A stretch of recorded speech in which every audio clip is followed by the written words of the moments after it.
Հիմա ամեն ինչ նաև ներքին այս ուժերը անում են, որպեսզի լինի ուղիղ առճակատում։ Ո՞վ ենք հասկանում, մենք որ Ռուսաստանը այսօր վիրավոր գազանի պես ամեն ինչի ընդունակ է։ Ինչի թույլ տանք, որ այդ առճակատումը տեղի ունենա։ Կարծում եմ պետք է ամեն ինչ անել իր ժամանակին։ Ամենակարևորը, որ այս ընտրություններում մենք կարողանանք այս ստրատեգիական կողմնորոշման խնդիրը լուծենք։ Հայաստանի արևմտյան դաշնակիցների հետ, արևմտյան ուղղության ուրեմն վեկտորալ այդ կարևոր ֆունդամենտալ հարցը լուծենք։ Այն բոլոր ժողովրդավարական ուժերը, ովքեր հայտ են ներկայացրել, կարողանան իրապես զգալի ներկայություն ունենալ եւ խորհրդարանում, եւ խորհրդարանից դուրս, եւ գնանք մեր երկիրը կարողանանք ուրեմն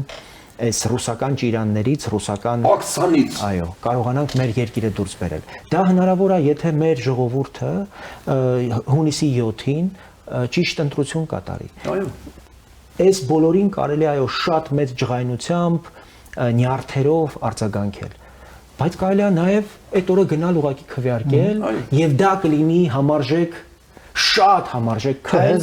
եւ կլինի պատասխան Միրանյաններին, Մարգոներին, Սեմյոն Բաղդասարովներին, Կարեն Շախնազարովներին, որոնք ամաչում են, որ իրենք հայ են եւ իրենք արդեն խոսում են այն մասին, որ իրենք նույնիսկ հայկական ոչ մի բան էլ չունեն